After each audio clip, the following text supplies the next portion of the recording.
जितनी स्विट्जरलैंड की total population है उससे ज्यादा इंडिया इंजीनियर्स प्रोड्यूस कर देता है। उसके बाद भी रिसर्च एंड इनोवेशन में स्विट्जरलैंड नंबर 1 पे है। इंडिपेंडेंस के बाद से रिपब्लिक ऑफ इंडिया ने 0 नोबेल लॉरियट्स प्रोड्यूस किए इन साइंस। यूएसए ने 100+ कर दिए। AICR की रिपोर्ट के हिसाब से 83% एजुकेटेड इंडियंस एम्प्लॉयबल ही नहीं है।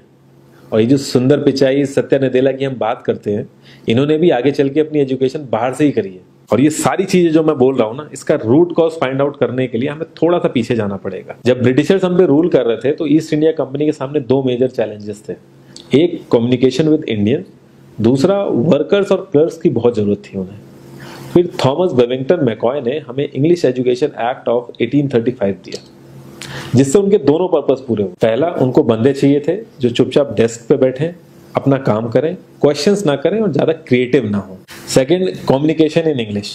इंग्लिश सबसे ज्यादा बोले जाने वाली लैंग्वेज नहीं है, उसके बाद भी इंग्लिश एक लैंग्वेज की बजाय एक क्लास बन गया इंडिया में।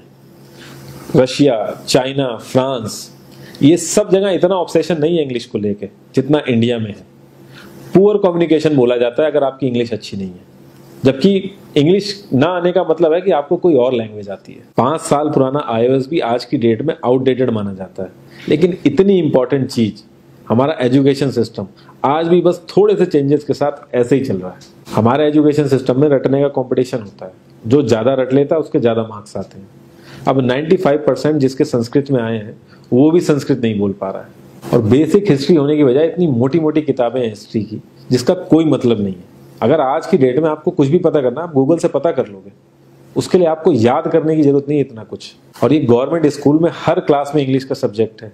12-12 साल लगाने के बाद भी लोग इंग्लिश नहीं बोल पा रहे हैं। और बिना किसी बुक को पढ़े 5 साल का बच्चा सीख लेता है, क्योंकि उसको वैसा एनवायरमेंट मिल जाता है। A+B का whole square is equal to A² + B² + 2AB। इसका रियल लाइफ में क्या यूज है किसी को नहीं पता, न प्रिंसिपल, न टीचर, न बच्चे, बस पढ़ाई चले जा रहे हैं। हो सकता है इसका कुछ मतलब हो, लेकिन आप ट्राई करके देख लेना, किसी को नहीं पता। हाँ, 2AB की जगह अगर आपने 3AB बोल दिया तो 4 लोग हंसने वाले मिल जाएंगे आपके ऊपर। किंडरगार्टन में जो बच्चों को सिखाने के लिए टेक्निक यूज होती है वो लाख गुना अच्छी है कॉलेज की वो रटने वाली टेक्निक से।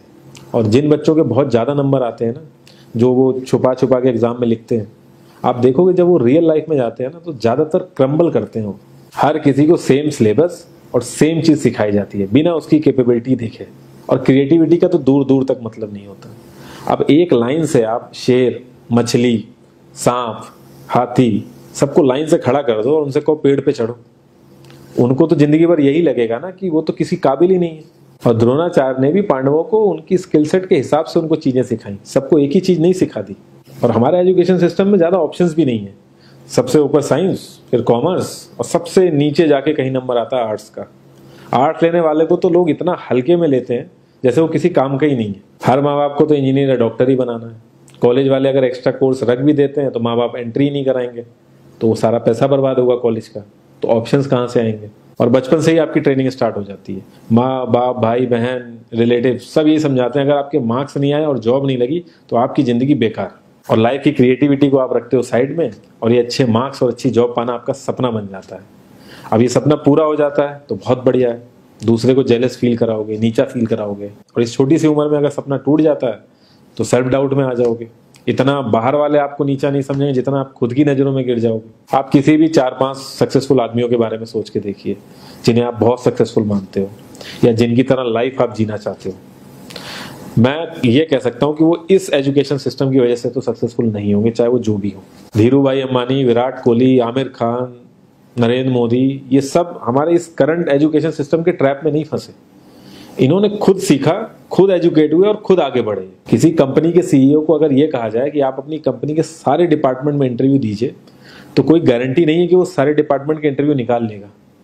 और ये भी हो सकता है कि वो आधे से ज्यादा डिपार्टमेंट के लिए क्वालिफाई ना करे एजुकेशन वाइज, लेकिन वो पूरी कंपनी चला सकता है। तो ये जो एक स्किल है, इसके बारे में बात क्यों नहीं होती? लोग अपनी 25% से ज्यादा जिंदगी इस करंट एजुकेशन सिस्टम में लगा देते हैं ताकि अपने से कम पढ़े लिखे आदमी की कंपनी में जाके उसके सपने पूरे कर सकें। इंडिया का जो करंट एजुकेशन सिस्टम है, अगर वो इतना ही अच्छा है तो जो भी सेलिब्रिटीज हैं, पॉलिटिशियंस हैं, वो अपने बच्चों को बाहर क्यों भेज रहे हैं पढ़ने के लिए? इनफैक्ट पॉलिटिशियंस के साथ तो ऐसा करना चाहिए, जिस एरिया से वो जीते हो उसी एरिया के गवर्नमेंट कॉलेज में उनके बच्चे को पढ़ना कंपलसरी हो जाए, तभी वहां के गवर्नमेंट कॉलेज सुधर सकते हैं। 368 प्यून की जॉब के लिए 1.5 लाख ग्रेजुएट और 24,968 पोस्ट ग्रेजुएट ने अप्लाई किया।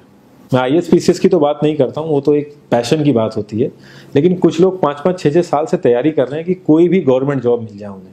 उनसे पूछोगे क्यों ऐसे इतने टाइम से लगे हुए हो, तो वो एक ही चीज़ बोलेंगे कि जॉब सिक्योर है। मतलब आप काम नहीं भी करोगे तो आपको निकाला नहीं जाएगा। ये सारी कामचोरी वाली बातें माइंड में इसीलिए आती हैं क्योंकि हमारा जो करंट एजुकेशन सिस्टम है वो इतना कॉन्फिडेंस ही नहीं देता है कि हम अपनी स्किल के दम पे कहीं जाके काम करें और हमें निकलने का डर ना हो। मैं आने वाले 10 साल की तो बात ही नहीं कर रहा हूँ, अगर मैं आने वाले 5 साल की भी बात करूँ तो टेक्नोलॉजीज में इतना ज़्यादा चेंजेस आ जाएगा कि जो आज हम पढ़ रहे हैं, जिस स्किल पे हम फोकस कर रहे हैं, पता नहीं वो रेलेवेंट भी होगी कि नहीं उस समय। क्लाउड